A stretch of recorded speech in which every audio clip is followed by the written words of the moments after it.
धार में कमाल मौला मस्जिद का एसआई सर्वे, अहाते में सर्वे का काम शुरू हो गया है। एएसआई ने शुरू किया भोजशाला के सर्वे का काम। 5 रुकनी टीम इस वक्त सर्वे कर रही है। मस्जिद के आसपास सिक्योरिटी भी बढ़ाई गई है। हाईकोर्ट में पेश की जाएगी सर्वे की रिपोर्ट। बड़ी खबर इस वक्त मध्य प्रदेश से आप तक पहुंचा रहे हैं। आसपास पुलिस की मौजूदगी देखी जा रही है।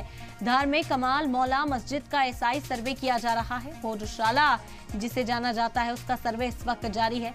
आते में सर्वे का काम शुरू हो चुका है। एएसआई ने शुरू किया है भोजशाला के सर्वे का काम।